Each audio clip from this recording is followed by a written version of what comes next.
Señores, buenas noches, bienvenidos a Líderes. En el programa de hoy, nuestro invitado es el señor Raúl Gauto, presidente de Juntos por la Educación. Con el señor Raúl Gauto vamos a hablar acerca de cuál es la situación de la educación en el Paraguay al día de hoy y cuáles son los desafíos para el futuro. Luego de la presentación del programa, conversamos con Raúl Gauto. Líderes es presentado por Samsung.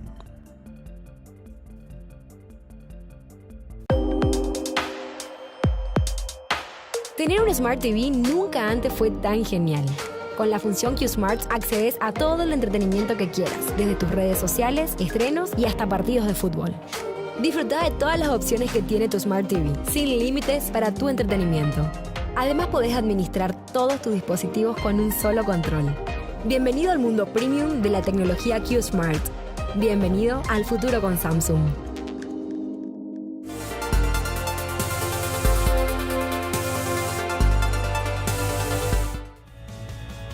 Ya estamos en compañía del señor Raúl Gauto. Raúl, buenas noches. Buenas noches a vos, Federico, y a toda nuestra teleaudiencia. Gracias por aceptar la invitación para compartir en Líderes, Raúl. No, gracias a ustedes por invitarme. Yo siempre busco estos espacios para construir la sociedad que tanto quiero para mis hijos y para toda la ciudadanía paraguaya. ¿Empezamos? Adelante. Excelente. Colocamos nuestro reloj de arena. Raúl, esta noche vamos a hablar de educación, un tema que conoces a profundidad y me gustaría que nos ilustres comentándonos cómo ves hoy la situación de nuestra educación, cuáles son los desafíos futuros que tenemos de manera a proyectar el sistema actual de la educación en Paraguay y un potencial sistema mucho más mejorado de aquí a 2030 o de aquí a lo mejor a más años. Empiezo, Raúl, preguntándote, ¿qué es Juntos por la Educación, institución que tengo entendido presidís? Es correcto. Juntos por la Educación es un esfuerzo de un grupo de 60 empresarios aproximadamente que han decidido unir sus esfuerzos intelectuales, recursos económicos, experiencias en coadyuvar, en presentar nuestro aporte desde el sector privado a la educación del Paraguay. Y ese aporte se puede dar a través de ejercicios entre técnicos que trabajan juntos para que ellos nos digan lo que hay que hacer. Eso puede ser también en articular recursos económicos también para hacer ciertos esfuerzos y ciertos proyectos que están llevando a cabo. Y también colaborar con el Estado, con el Ministerio de Educación sobre todo y con los otros ministerios que tienen que ver con la educación, de tal manera que tengamos una educación de calidad que sea una oportunidad igual para todos los paraguayos. Ese es el esfuerzo que hace Juntos por la Educación. Nuestros recursos van de acá para allá. Nosotros no recibimos fondos del Estado, hacemos cuestión de eso, porque nuestro objetivo es justamente aportar y no pedir. Correcto. Les quiero aclarar eso porque es muy importante que se sepa que nosotros no participamos en licitaciones por fondos del sector público, sino que es un esfuerzo genuino de un grupo de empresarios que cree que es importante su colaboración para mejorar la calidad de la educación. Y tal vez voy a usar un poco un ejemplo de Perú en este caso, que estaba recordando antes de llegar acá. El Ministerio de Educación de Perú tenía problemas con el tema de la alimentación de los niños, que no sabías cómo hacer llegar o los kits escolares o la alimentación a los niños del Perú. Y era una decisión del gobierno peruano de que todos los niños pudieran alimentarse para ser mejor educados. Y como no podían hacerlo por un problema de limitación logística, ¿a quién le pidieron ayuda? Al jefe de logística de la Coca-Cola. Y el jefe de logística de la Coca-Cola del sector privado colaboró con el gobierno peruano y lograron en un relativo corto tiempo ubicar a todas las escuelas y llegar a todas las escuelas, utilizando herramientas, software que tiene el sector privado para colaborar en esta causa nacional. Les pongo este pequeño humilde ejemplo para decirles, nosotros, sector privado, señor ministro de Educación, señor presidente de la República, estamos dispuestos a colaborar sin ningún interés de crédito de ningún tipo para que la educación del Paraguay tenga una mejor calidad ahora y al 2030, como decía. Raúl, ¿y cuál es el nivel de apertura que ustedes reciben de parte de los gobiernos cuando ustedes proponen acercarse para colaborar? Bueno, el nivel de apertura varía de ministro a ministro. Hay que ser franco, nosotros ya hemos trabajado con 7 ministros, algunos con más apertura, otros con menos apertura, otros con más tiempo, con menos tiempo, pero nuestro objetivo es seguir trabajando. A nosotros no nos importa que este o el otro o aquel ministro nos reciba o no, no importa. Nos vamos a seguir construyendo. Solemos decir que vamos a enfrentar momentos de inviernos políticos. Entonces, ¿qué hacemos nosotros en el invierno? Crecemos de raíz. Vamos a fortalecer nuestra raíz, vamos a fortalecer la unión con otras organizaciones de la sociedad civil, vamos a trabajar en el fortalecimiento de los instrumentos que tenemos, vamos a ir haciendo estudios y vamos a estar listos para cuando el próximo ministro de Educación o el próximo ministro de Hacienda quiera recibir el documento que tenemos, la información que tenemos, y en ese momento vamos a poner nuestro aporte a la sociedad como corresponde. ¿Cuántos años lleva Juntos por la Educación, Raúl? ¿Y cómo se fondean? Tenemos 7 años de vida. Okay. Y como te decía, el fundador, Víctor Varela, logró concitar la atención de estos 60 empresarios. Estos 60 empresarios aportaron originalmente unas cifras de dinero importantes y hoy día eso se va manteniendo en distintos niveles de aporte, porque no todo el mundo puede aportar al mismo tema. Pero también estamos consiguiendo apoyo internacional, como por ejemplo la Unión Europea nos ha aportado recursos para hacer proyectos concretos de forma, como se diría, compartida. Es decir, ellos aportan €1 y nosotros aportamos el equivalente en guaraníes. Correcto. Y lo mismo pasa con la corporación, la CAF, que hoy día se llama de otra manera, y el Banco Interamericano de Desarrollo, que también ha aportado recursos para proyectos concretos. Correcto. Raúl, quiero hacerte preguntas respecto al diagnóstico, es decir, a cómo estamos hoy comparándonos con otros países de ingresos per cápita similares y comparándonos también con países de la región. Pero antes de hablar un poco del diagnóstico, de la parte del vaso medio lleno y la parte del vaso medio vacío, lo que ya hemos construido, creo que desde el año 2003 al 2017 hubieron importantes avances, principalmente en algunos sectores de la educación. Me gustaría, antes de eso, que me comentes cuál crees vos que es el diseño de la educación escolar, me refiero a la educación inicial, la educación escolar básica y la educación media del futuro. Si en tus manos estuviese armar la currícula de la educación, ¿cómo sería el diseño de la educación que prepare a los educandos para un futuro muy distinto de que cuando nosotros estuvimos en el colegio? Bueno, creo que es una pregunta sumamente desafiante, pero estuvimos en algunos foros internacionales que de alguna manera ya están en el futuro, ¿verdad? Ya están en el futuro, sí. Y ellos nos han demostrado que el énfasis ya no va a estar tanto en lo que se llama la educación cognitiva, es decir, de conocimientos, como por ejemplo, como escuchaba hoy en la radio, ¿de qué nos vale saber de memoria los ríos de Europa? Cuando que abriendo el celular uno encuentra toda la información.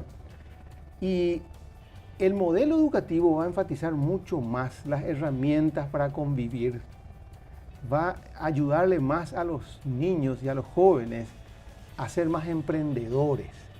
Ellos sean capaces de producir cosas que le van a ayudar a vender y a ganar dinero, de tal manera que la deserción, y yo no le llamo a esa deserción, le llamo yo expulsión. Expulsión le llamo yo, porque nuestro modelo de educación los expulsa. ¿Por qué? Y no tienen capacidad económica para seguir estando en la escuela o en el colegio secundario. Tienen que ir a ganar dinero porque quieren tener novia, quieren tener un celular, quieren tener una moto y necesitan ganar dinero. Entonces, si nuestra educación no les ayuda a ser emprendedores, a producir y a ganar dinero, nuestra educación va a tener cada vez más expulsados. En otro ámbito, y esto venía hablando recién a otro grupo, yo metería estas dos materias, amigología y no biología.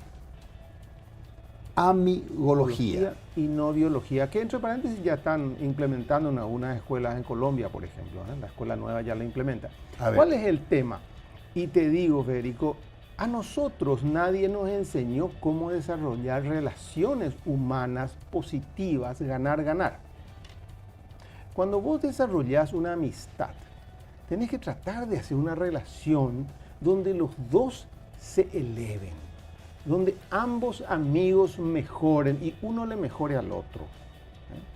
Y en cambio, a veces nosotros le hacemos bromas pesadas, le hacemos hacer cosas que no corresponden. A mí y mis compañeros me obligaban a escaparnos del colegio, ¿verdad? Y como yo era uno de los más chiquitos, me pegaban si no me iba con ellos, ¿verdad? Y está mal eso no es ser buen amigo. Lo mismo, desarrollar relaciones con una pareja, nena o varón. Hay que desarrollar relaciones que sean sanas, que sean constructivas y no relaciones tóxicas. A veces nosotros desarrollamos relaciones de casi de extorsión emocional con nuestras parejas. Eso nadie le enseña al joven que es mejor para la convivencia futura, porque esa chica o ese varón va a ser tu amigo tal vez por los próximos 40, 50 años. Correcto. Entonces vamos a desarrollar conceptos de que los amigos hay que fortalecerlos, hay que ser buenos amigos y hay que elevarlos. Y lo mismo en una relación de pareja, hay que construirla sobre la franqueza, hay que construirla sobre las virtudes de la gente. Entonces, nuestra educación del futuro tiene que apuntar más a las habilidades para convivir, a las habilidades para resolver los conflictos, a las habilidades para mejorar el mundo y hacerlo más sostenible. No podemos más desarrollar una competencia tuya y mía. Okay. Tenemos que desarrollar más la colaboración y la cooperación. Esa es la educación del futuro que ya está ocurriendo en Japón, que ya está ocurriendo en Dinamarca, que ya está ocurriendo en Botswana. Una educación que redujo las horas de clase en cuanto a matemáticas y en cuanto a ciencia y en cuanto a historia. Porque se dan cuenta que la historia y que la geografía son útiles, pero más útil es saber convivir con los demás y construir, en este caso nuestro, una Asunción y un Paraguay donde podamos tener un proyecto nación, donde podamos tener la construcción de los bienes públicos que van a hacer de esta sociedad una sociedad en la cual querramos vivir y sobre todo en la cual nuestros hijos y nietos puedan vivir vidas prósperas y vidas constructivas. Excelente, Raúl.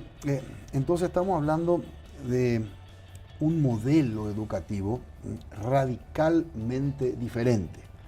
Es correcto. No estamos hablando tanto de hacer ajustes en lo que ya tenemos, sino básicamente estamos hablando de juntar todo y barajar de nuevo, básicamente. Eso es muy drástico pasar de un modelo cognitivo en donde te recibís del colegio a partir de tu capacidad de aprender y de recordar y de rendir al respecto, los ríos de Europa, pi equivale a cuánto, a un modelo donde seguramente va a seguir habiendo un modelo cognitivo, pero a eso le sumamos herramientas de emprendedurismo, de manera a desarrollar habilidades para un futuro laboral, y herramientas para ser personas capaces de construir relaciones en el mundo. Es un sistema educativo radicalmente diferente, Raúl. Sí, eso es lo que nos espera, ¿verdad? Tenemos que aprender a aprender. Okay. Tenemos que aprender a construir. Tenemos que aprender a ser. Y tenemos que aprender a convivir. Esas son las dimensiones de la educación del futuro que ya está acá. Y quiero insistir en esto. No está solamente en los países de renta alta. Correcto. Hay países de renta más baja, por ejemplo, similares. Por ejemplo, el Líbano. Okay. Por ejemplo, Botswana en África. Por ejemplo, Brasil. Por ejemplo, Perú, que ya están desarrollando. El mismo Chile ¿verdad? Chile tiene una educación muy superior a la nuestra, tanto en cobertura como en aprendizaje. Ok. Y ellos se están preparando ya para competir con los países de la OECD en cuanto a los niveles de aprendizaje y emprendedurismo y la generación de patentes. Correcto. La generación de patentes va a convertirse en uno de los indicadores más importantes del aprendizaje y la educación de una sociedad. ¿Qué entendemos por generación de patentes? La generación patente es todo aquello que resume el trabajo en equipo, que resume la ciencia y la matemática y la filosofía misma, y que nos lleva a producir un nuevo producto, sea tangible como un nuevo prototipo de un motor a agua, motor movido a agua, o la generación de agua a partir del aire, o la combustión del hidrógeno. Algunas herramientas que nos van a permitir ser más eficientes en la energía, o también puede ser que nuestros jóvenes logren ya crear la vacuna contra el mal de Chagas. Correcto. ¿Verdad? Es el tipo de patentes que va a hacer la diferencia en el mundo en los próximos años. Estamos hablando de innovación. Innovación es la palabra, innovación no solamente en los campos tangibles, sino también en la intelectualidad, innovación en cuanto a la articulación social. Correcto. Todo eso tiene que ser parte de nuestra tarea. Y yo particularmente creo que allí los grandes héroes de esa transformación van a ser los maestros. Ellos primero van a tener que readaptarse, van a tener que entender que su rol deja de ser el de dar una clase magistral, Cierto. al de convertirse en tutores y en mentores de cada niño. Me recuerda siempre esta expresión de Piaget que decía: cuando veo un niño, me despierta dos sentimientos: el de ternura por lo que es y el de respeto por lo que va a llegar a ser. Entonces un maestro tiene que recordar esta dimensión, que ese niño hoy día despierta ternura y despierta una serie de emociones.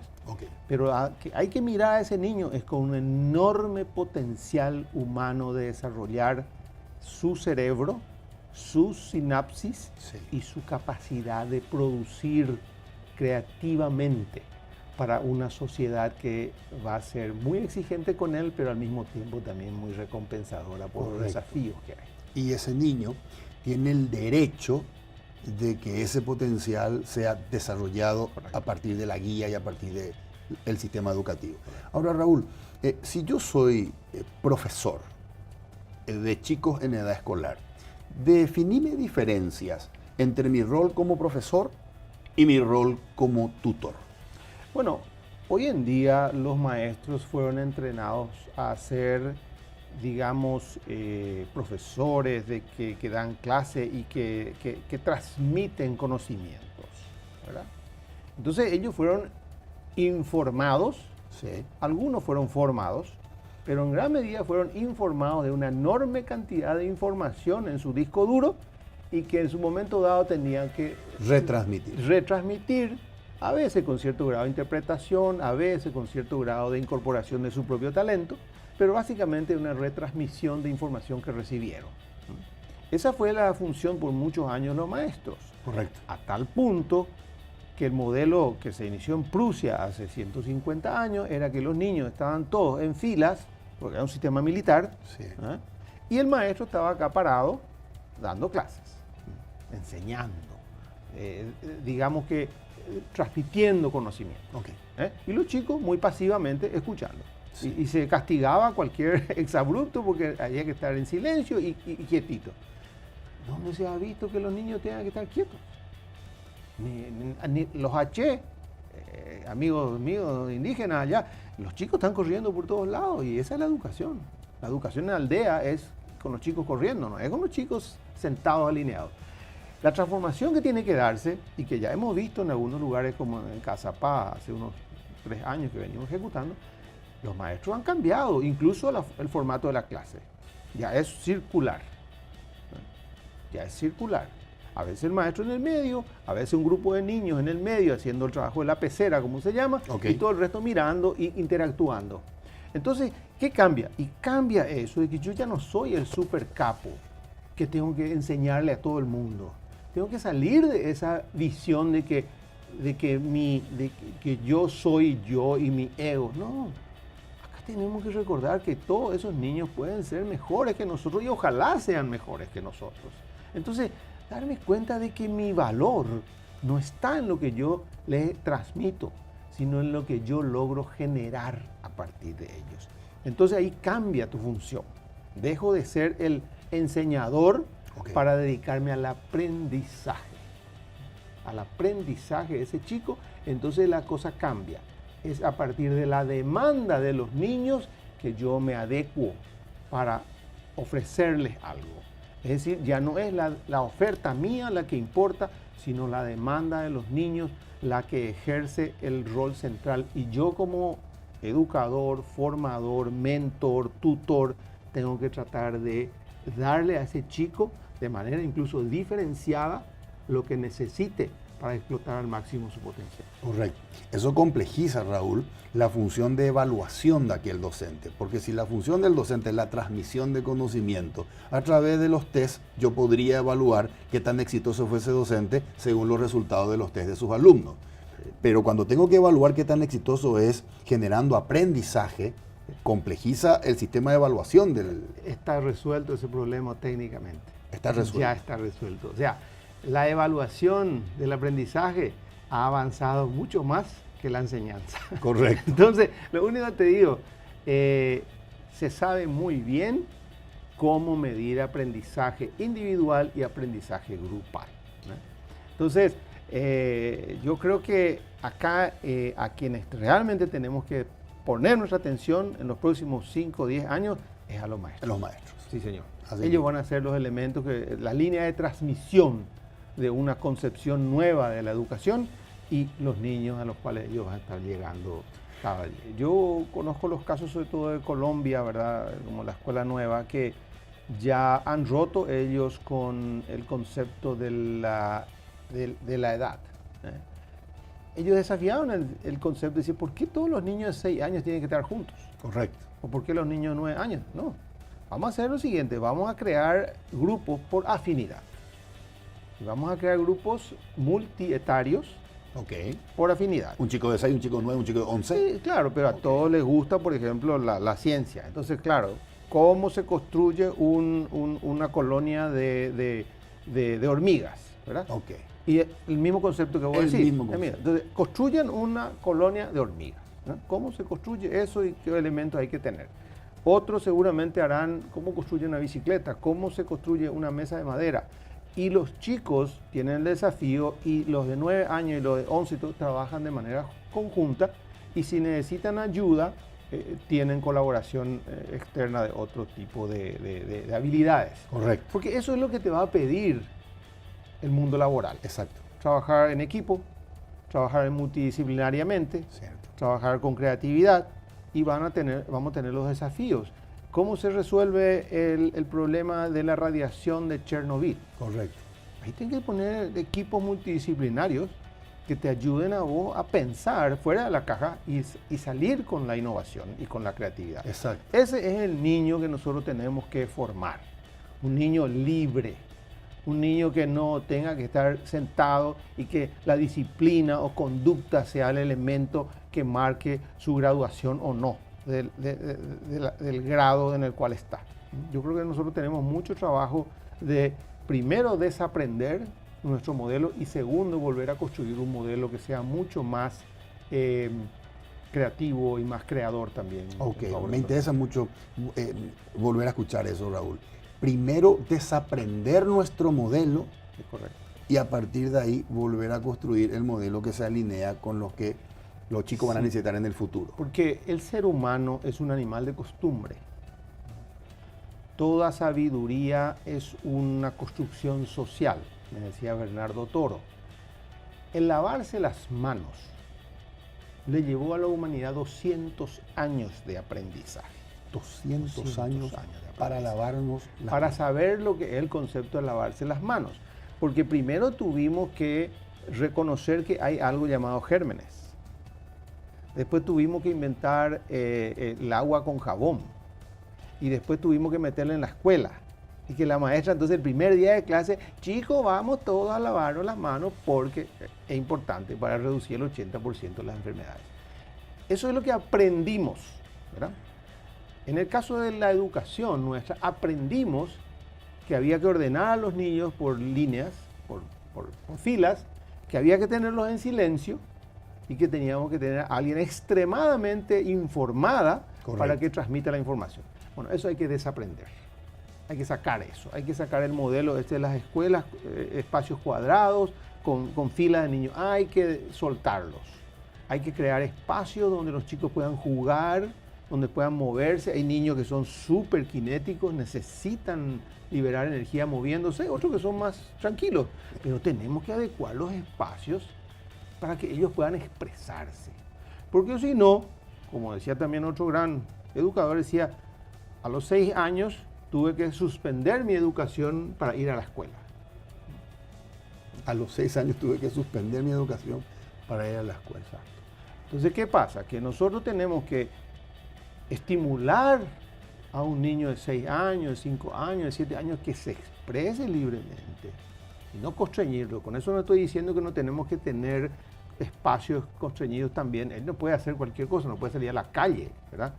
Y tampoco le puede pegar a un compañero. Pero estamos hablando de esos extremos. Lo que digo es, el niño tiene que ser libre, tiene que estar en un espacio donde le permita él liberar sus energías, tiene que tener también espacios para descansar y tenemos que alternar lo que es la ciencia, tenemos que alternar con los ejercicios físicos, educación física y también con espacios de trabajos manuales. Correcto, correcto. Raúl, lo que te decía al principio, nuestro diagnóstico y a partir de allí nuestros desafíos 2030 o más adelante.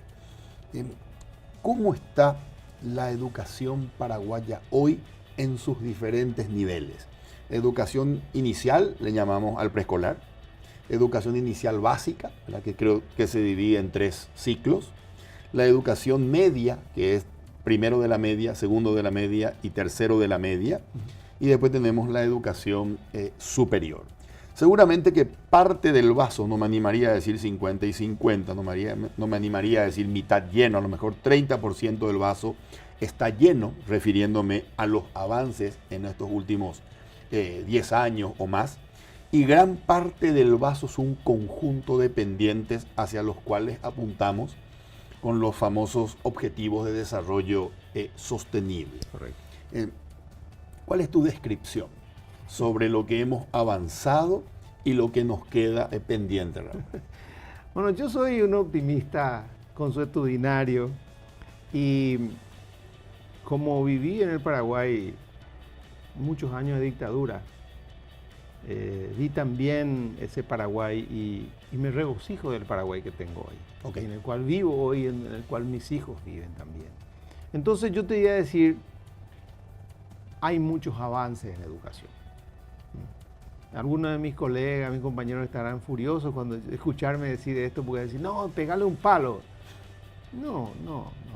Honradamente, en 1992-95 tuvimos una reforma educativa y allí se definió con grandes expertos de Harvard y los mejores 20 educadores del Paraguay que el desafío era la cobertura. ¿Por qué? Y porque 40% de los niños nomás iban a la escuela en esa época. Entonces el desafío... Siendo la educación un derecho universal. Es correcto, que ya se consideraba en todo el mundo. Entonces nos abocamos, o se abocó ese grupo en ver la forma en que la cobertura fuera su motor, porque decían, bueno, una vez que los chicos estén en la escuela ya veremos, ¿no? La calidad. Exacto. Entonces, ahora pensemos que accedan al sistema educativo. Eso, y eso fue el objetivo, y yo honradamente creo que hoy hemos logrado mucho avance, porque hoy tenemos al inicio por lo menos más del 90% de los niños en edad de entrar a la escuela, entran a la escuela. ¿Incluye la educación inicial? ¿Incluye el preescolar? No incluye todavía preescolar ni la inferior. Me refiero al primer grado. Primer grado. El 90% de los chicos del Paraguay en edad de ingresar al sistema educativo ingresan. ingresan. Lo cual significa un enorme avance de aquí en 1992, 1995, cuando esto iniciaba. Sí, señor. Ok. O sea, en ese sentido. Yo creo que también hemos avanzado mucho en la infraestructura escolar, de mala calidad y todo, pero se avanzó mucho en la infraestructura escolar. Lo que permite la accesibilidad. Hoy día, sí. Correcto. También hay que reconocer, hemos metido, pasamos de 600.000 niños en el sistema escolar a 1.600.000 niños en 10 años. De 600.000 en el sistema escolar a 1.600.000 en 10 años. Quiere decir que fuimos metiendo o permitiendo la entrada de 100.000 niños más por año. Por año. Esa es una cantidad importante.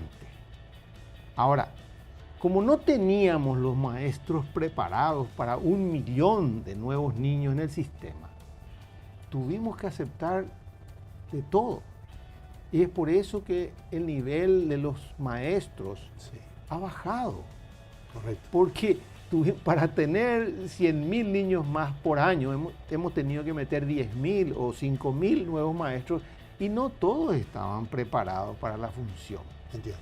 Y hemos tenido que aceptar, como yo solo jugar, porque el mecánico tuvo que venir a ayudar, el carnicero tuvo que venir a ayudar, la verdulera también tuvo que venir a ayudar al sistema. Entonces, no tenemos que ser tan duros nosotros con los maestros ni con la historia del Paraguay. Yo incluso le digo a mis amigos que son un poco impacientes, le digo, a Europa le llevó 1.500 años llegar a donde llegó y 80 guerras probablemente.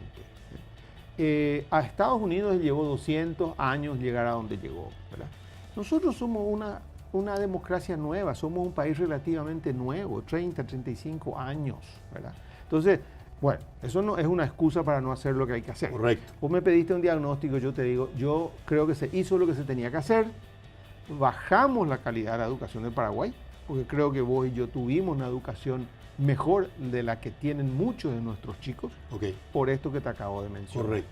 Entonces nosotros como país tenemos que enfocarnos en la formación de los docentes, de los maestros, mejor dicho, porque la docencia es solamente una herramienta de educación. Entonces, formar los educadores con obsesión, pero no formarlos en el mismo modelo educativo que hemos estado formando a los maestros.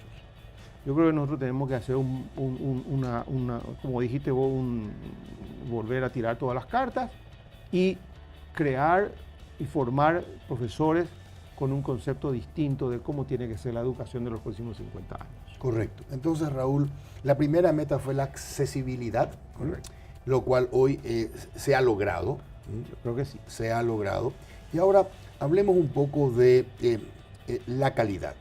Entiendo perfectamente por las razones que expusiste que hemos tenido que bajar. Le hemos pedido al carnicero que nos ayude porque teníamos chicos y alguien tenía que... Que entre paréntesis, ese carnicero lo formamos con el Instituto Superior de Educación, le volvimos maestro, ¿verdad? Exactamente. Pero con corto tiempo, con poca vocación muchas veces, porque a veces vos requerís para ser maestro necesitas vocación. O vos no sos médico porque te pidieron que vengas a ser médico, vos tenés que tener una vocación. Lo mismo, el educador es una vocación, una pasión.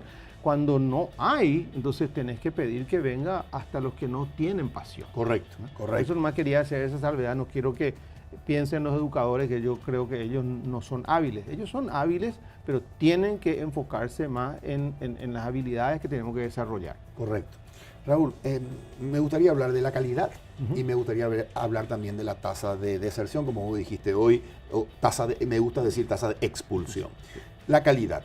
Tengo entendido que hay unas pruebas llamadas TERCE, tercera evaluación comparativa. Claro, una es CERCE y la otra es TERCE, porque es de la segunda y la tercera. Son herramientas de evaluación. Exactamente. Sí. Y en la tercera evaluación, la calificación promedio en lectura y en matemáticas promedio Latinoamérica eran 700 puntos por alumno. Y los chicos del tercer ciclo de la educación media ya le incluyen ciencias. Y la educación, el puntaje promedio en América Latina es de 700 puntos. Y si mal no recuerdo, en el informe de Naciones Unidas sobre inversión en capital humano, capítulo educación 2018, El único país que no está en el orden de los 700 es Paraguay, que es el único que no alcanza. Ni en alumnos de sexto grado, ni en los alumnos de noveno, ni en matemáticas, ni en lectura. Estamos en el orden de 600, 650, y después estuve mirando Colombia, Ecuador, todos por arriba de 700, y cuando llegas a Uruguay, Argentina y Brasil, estamos bien más lejos. Es decir, uno de los déficits pendientes es la calidad del aprendizaje, Raúl. ¿Es correcto eso? Es correcto, es correcto. Bueno, hemos hablado de eso, ¿verdad? Nosotros, yo te voy a pedir un pedazo de una hoja de tu cuaderno. Sí. Quiero mostrar algo que no puedo mostrar físicamente, verbalmente. No, es para otra cosa. A mí me mostraron que cuando el mundo está acá, sí. No sé si la cámara está pudiendo mostrar esto, pero si el mundo está acá. Ok, está mostrando. El mundo está acá y vos estás acá, como es lo que pasa con Paraguay. Tratar de alcanzarle al mundo por mecanismos lineales va a ser muy difícil y nos va a llevar para alcanzarle a Chile, en lo que estamos, con el nivel de inversión que tenemos y el modelo que tenemos, creo que va a llevar unos 80 años. Entonces, ¿qué es lo que me enseñaron? Que uno tiene que pensar y en vez de tratar de usar métodos lineales, usar métodos exponenciales. O sea que en vez de seguir la línea, vamos a tratar de salir y usar pensamientos fuera de la caja. Okay. Entonces, ¿qué le quiero decir? Nosotros tenemos un problema de calidad del aprendizaje, es cierto.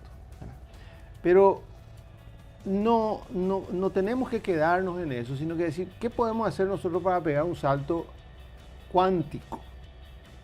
Que no es una cosa del otro mundo, es una expresión muy, a veces un poco mistificada.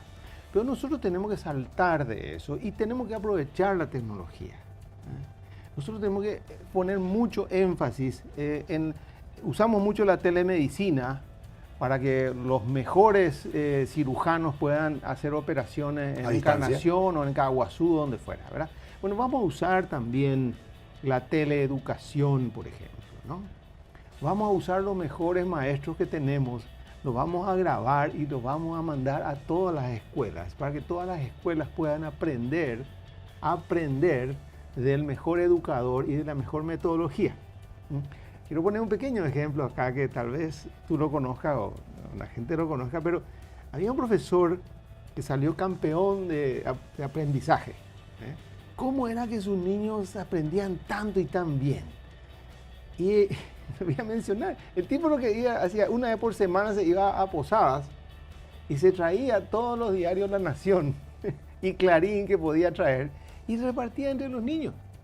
Y después les hacía preguntas y les hacía comentarios, los niños leían y era un autoaprendizaje. Correcto. Porque él le decía, yo no sé estas cosas que acá se escriben en el diario La Nación de Buenos Aires, yo no lo sé. No tengo la obligación de saber porque, qué sé yo, qué pasa en el Amazonas. Pero si los niños tienen la capacidad de llegar a esa información, él les proveía del espacio, la motivación y sobre todo el ejemplo de irse él a buscar los periódicos, porque estoy seguro que no le pagaban ese viático para irse a Posada a traer los diarios, y mucho menos por el dinero. Correcto. Entonces, nosotros tenemos que ser muy creativos en no tratar de seguir la misma línea, todos los pasos que han seguido los otros países, sino que el dinero que le pongamos a la educación lo usemos a tecnología, nuevas formas de educar y escaparnos de esa dinámica de que tenemos que aplicar el mismo modelo de avance que han tenido otros países. Okay. Nosotros ya sabemos a dónde llegar. Entonces, con los niños tenemos que definir otros caminos. Correcto. Entonces, tal vez no tengamos que usar bicicletas. Vamos a ver si podemos usar, catapultas, que los manden a los niños a donde queremos llegar de otra manera. Y creo que esa otra manera va a ser recurrir enormemente a que los niños también aprendan por su propio interés y que sea en gran medida un autoaprendizaje y que los profesores, insisto, vuelvan a ser tutores, mentores y sobre todo que provoquen las oportunidades para que los niños hagan la revolución educativa. Excelente. Raúl, ¿cuál es la tasa de deserción que hoy tiene el sistema educativo? En su ciclo medio, educación escolar básica, mejor dicho, hasta 9º grado, y en la educación intermedia. ¿Cuál es la tasa de deserción? Vos me querés deprimir a toda costa, ¿verdad? No, porque estoy seguro que se habrá mejorado también allí. No sé si se mejoró realmente. Porque, a lo mejor comparativa. No. En tu época y en la mía había menos deserción, había menos expulsión. Había menos expulsión. Primero, hemos aumentado la tasa de ingreso. Entonces, ¿qué pasa? Cuando vos aumentás el número de individuos, tenés también una mayor cantidad de gente diversa y diversidad también en términos de capacidad económica. Okay. En mi época, y tal vez en la tuya, vos sos mucho más joven, en mi época era poca la gente que entraba a la escuela y la mayoría de esa gente que entraba a la escuela era gente pudiente. Cierto. ¿A qué? Correcto. Entonces, ¿qué pasa? Por nivel de ingreso. Claro. Resulta ser que en cada cupé, los que estaban en el área urbana, que tenían algún comercio, los que tenían algunas tierras productivas, sus hijos se iban a la escuela. Entonces, no había tanta expulsión. Correcto. Cuando logramos incorporar al 92% de toda la población en edad escolar al sistema, obviamente encontramos que a los 2 años, a los 3 años, hay algunos que ya no pueden ir por diversas razones. A los 13 años es que se produce una deserción masiva. Entonces, cuando vos decís, ok, los primeros 9 años se cubre más o menos y creo que nos quedamos del 90, bajamos a 70. Correcto. 7 de cada 10 terminan la educación escolar básica. Más o menos. Pero después baja más. Y después de 70 baja a 40 de los que comenzaron. De los que comenzaron, se reciben de bachilleres 4 de cada 10. Es correcto. Sobre ese punto, Raúl, te quiero comentar que me llamó la atención en el reporte de Naciones Unidas, me llamó la atención lo siguiente. Según ellos, hubo un cambio entre el año 2003 y el año 2017 en lo siguiente. En el año 2003, la mayoría de jóvenes que abandonaba la escuela y no terminaba y no se recibía de bachiller era fundamentalmente por razones económicas. La necesidad de tener que ir a trabajar para ayudar a la familia era el principal factor por el cual los chicos dejaban la escuela. Y ahora no es el principal factor. Y según el reporte ha disminuido la cantidad de estudiantes que abandonan por razones económicas la escuela y aumentó la cantidad de estudiantes que abandonan la escuela por falta de motivación. Porque el sistema no los motiva, no encuentran relevante para su futuro, no les parece interesante, no les parece que les vaya a sumar para lo que ellos quieren. Como vos dijiste, quiero conseguir un trabajo, quiero comprarme una moto, quiero tener mis cosas. Es que es difícil hacer esa distinción allí porque vos me decís, ¿los expulsamos por motivos económicos o los expulsamos porque no es relevante para lo que ellos necesitan? Es casi la misma cosa. Casi la misma cosa. Casi la misma cosa. Ahora, yo te voy a decir un pequeño ejemplo acá. Tenemos un colegio secundario, los 3 últimos años acá en Cerrito con la Fundación Paraguaya, donde yo colaboro. Tenemos 150 jóvenes, ¿verdad? La deserción es casi 0. ¿Por qué? Porque esos chicos están en régimen de internado. Están una semana en clase, una semana en el campo. Okay. Ellos producen locotes, producen queso, producen leche, producen huevo. Y tienen que salir a vender. Y tienen que hacer factura. Y ellos, primero, consideran la educación relevante. Segundo, les genera capacidad de producir y vender. Entonces, ¿qué pasa con esos jóvenes? Su educación tiene sentido tiene sentido práctico y alternan lo que se llama la manualidad con la intelectualidad. Y entonces no se cansan de la manualidad porque enseguida vuelven y están una semana en la clase. No se cansan de lo intelectual puramente porque a la semana ya vuelven. Algunos están atendiendo en el hotel, otros están atendiendo las vacas, otros hacen una jardinería hidropónica, otros hacen forestación y fertilización de árboles. Entonces esos chicos están constantemente ocupados, están constantemente motivados porque se les evalúa también por la producción. Sí. Y sobre todo se dan cuenta que ellos están aprendiendo lo que les va a permitir ser empleados. Imagínate que de los que se gradúan hay 107% de empleabilidad. ¿Qué quiere decir? Que algunos de ellos incluso han tenido ya 2 ofertas de trabajo. Los que no van a ir a la universidad ya tienen hasta 2 ofertas de trabajo. Disculpa, Raúl, ¿en qué institución están? Esta es la Escuela San Francisco, que está en Cerrito, en Benjamín Aceval. Es la escuela que está manejada por la Fundación Paraguaya, que es una, entre paréntesis, se llama Educación Emprendedora.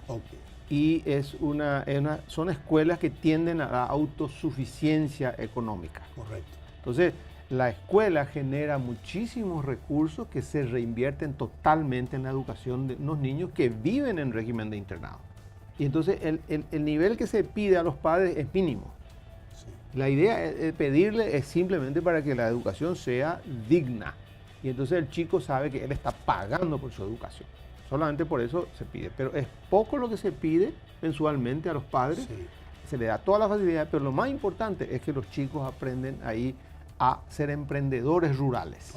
Y salen ya con esas habilidades. Quiero mencionar esto para decirte... Se puede monitorear el nivel de pobreza con la que ingresaron al sistema educativo y los avances en cuanto a salir de los niveles de pobreza. Correcto. Y aplicamos al ingreso mismo lo que se llama el semáforo de eliminación de la pobreza. Correcto. Y mide 50 indicadores al comienzo. Y después vamos monitoreando cada año cómo los chicos se van, como llamamos nosotros, verdeando sus indicadores rojos y amarillos. Y muchos de ellos, por su propio esfuerzo, empiezan a verdear el mapa de vida de ellos y su familia. Correcto. Entonces, vuelvo al punto. Si nosotros nos dedicamos a preguntarle al chico lo que es relevante para él y generar oferta educativa pertinente, relevante, que le ocupe el tiempo, porque estos chicos trabajan desde las 4 a las 5 de la mañana hasta las 10 de la noche. No es que sea un régimen liviano. Es más, en la escuela en Baracayú, en la reserva en Baracayú, donde hay 150 chicas en el mismo estilo de régimen, ellas en vez de tener 16 materias, que es lo que exige el Ministerio de Educación, tienen 22 materias. Ellos tienen un bachillerato en ciencias ambientales. Entonces, aparte de todo lo que pide el Ministerio de Educación, tienen que estudiar climatología, edafología, botánica y guía turismo, por ejemplo. Entonces ellas salen siendo guías de turismo. Correcto. ¿Entendés? Entonces yo creo que nosotros tenemos que fortalecer lo que se llama la educación para el trabajo, el emprendedurismo, de tal manera a que estos chicos que nosotros tenemos hoy día atrapados, digo yo, en un modelo escolar, se sientan recompensados y quieran quedarse en el sistema. Y no continuar con este modelo de expulsión, diciéndoles básicamente no nos interesa lo más mínimo si te quedas o no te quedas. Y entonces lo que hacemos es tener un ejército de ninis que ni estudian ni trabajan. Y nos amenazan constantemente porque están enojados. Están enojados y tienen razón. Correcto. Tienen razón, están enojados contigo, conmigo y con mucha gente porque no estamos dando la oferta educativa. Y lo que más me preocupa es que hay muchísima gente de nuestra generación que no se está dando cuenta de esto. Y comenzando por el mismo presidente de la República. Porque él no se está dando cuenta que el tema acá no es economía, no es gobernabilidad, no es Itaipú, es educación. Y si el señor presidente no se da cuenta de eso, le va a explotar en la cara este tema, a él y a todos los políticos que hoy día están administrando el país. Correctísimo. Justamente sobre el punto, Raúl, bueno, nos tenemos que ir ahora a una muy breve pausa de 2 minutos, pero justamente sobre el tema que acabas de plantear, iba mi siguiente pregunta. Quiero que me digas cuál es tu opinión respecto a lo que hoy invertimos del presupuesto general de gastos de la Nación para educación. ¿Cuánto es el presupuesto del Ministerio de Educación? ¿Y qué te parece? Creo que es el 4,5% del presupuesto. ¿Y qué te parece que perdón, está cercano al 20% del presupuesto. Lo que es 4,5% es del Producto Interno Bruto del país. Correctísimo, está cercano al 20% del total del presupuesto. Del presupuesto de lo que se llama el gobierno central. Del gobierno central, exactamente. Sí. Que equivale al 4,5% del Producto Interno Bruto. Exacto. Sobre eso quiero tus reflexiones. Hacemos una pausa y enseguida continuamos. Hacemos una pausa en Líderes y enseguida seguimos conversando con el señor Raúl Gauto.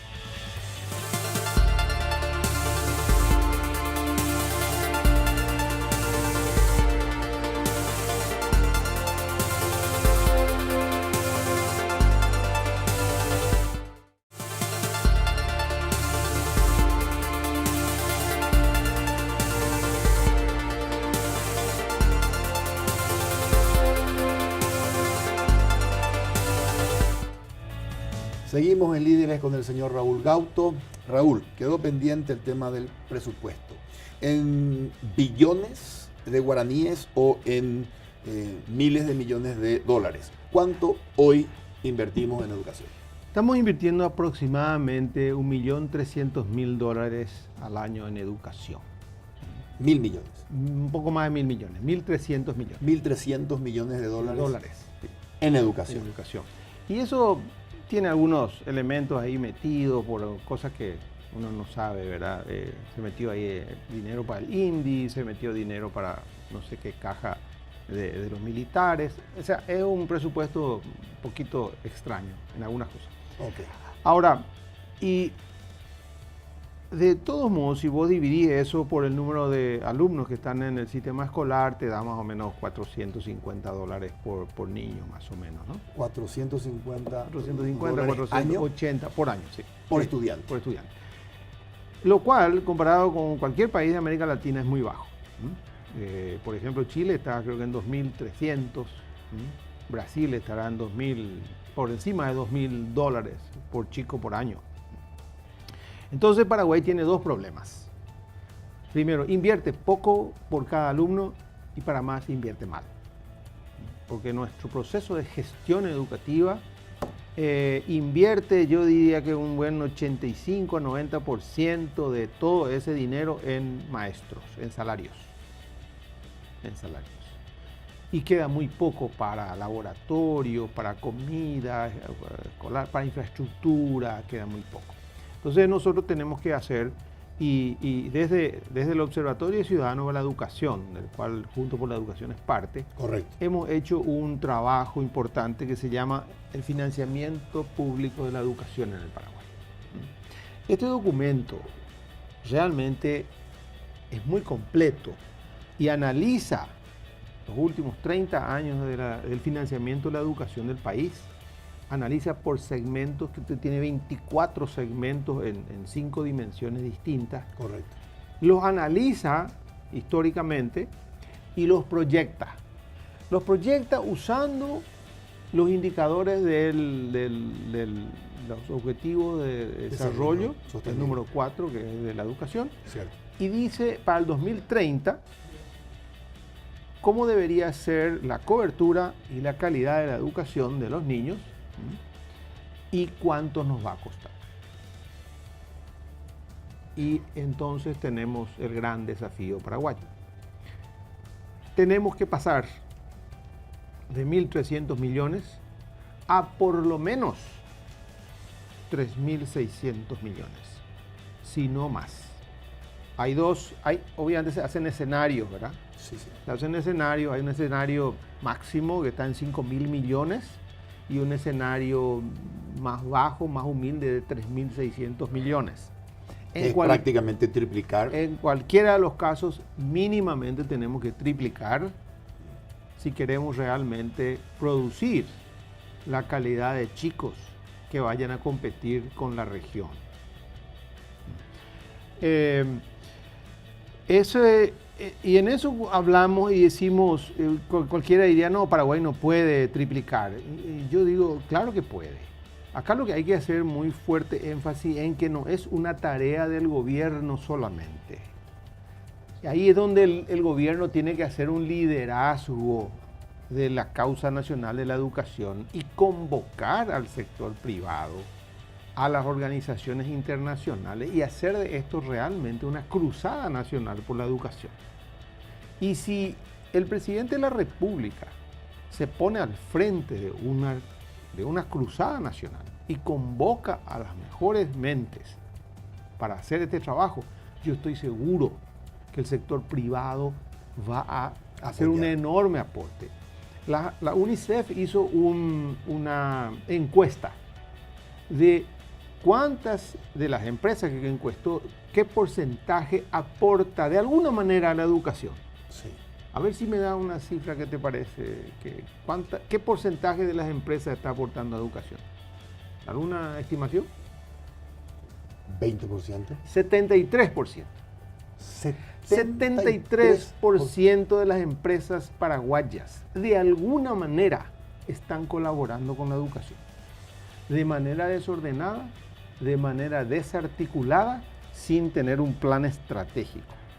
Entonces yo le digo al señor presidente de la República, coordine usted un esfuerzo nacional, una cruzada nacional por la educación y yo le aseguro que de esos 3.600 millones, la mitad va a venir del sector privado. Raúl, nos quedan segundos para despedir el programa. Dos últimas preguntas, te voy a pedir brevedad en la respuesta. Primera pregunta, tu opinión respecto a la gestión del ministro Peta. Bueno, yo creo que la gestión del ministro Peta no se ha manifestado todavía. Yo creo que él tiene mucho potencial que dar, pero hasta el momento no se ha visto ese potencial. Okay. Y yo le aliento al ministro Peta a que por favor se ponga las pilas, trabaje más fuerte, trabaje con mucho más gente, que acompañe de las mentes que puedan aportarle y que permita que todos los paraguayos le ayuden. La última pregunta, Raúl. ¿Cuál fue el ministro de Educación con el cual mejor han trabajado en Juntos por la Educación? Yo creo que fue Marta Lafuente. Marta Lafuente fue la persona que interpretó mejor lo que podíamos hacer. Nos peleamos muchísimo con ella, porque ella es una señora de carácter, ¿verdad? Pero aún así hemos podido trabajar. Así que mi respeto para la señora Marta Lafuente en este momento. Raúl, un gustazo haber compartido contigo aquí en Líderes. El tema de educación es un tema muy amplio y al mismo tiempo apasionante, así que el tiempo ha quedado breve. Eso significa que voy a tener el gusto de volver a convocarte en otro programa de Líderes. Muchas gracias, quedo comprometido.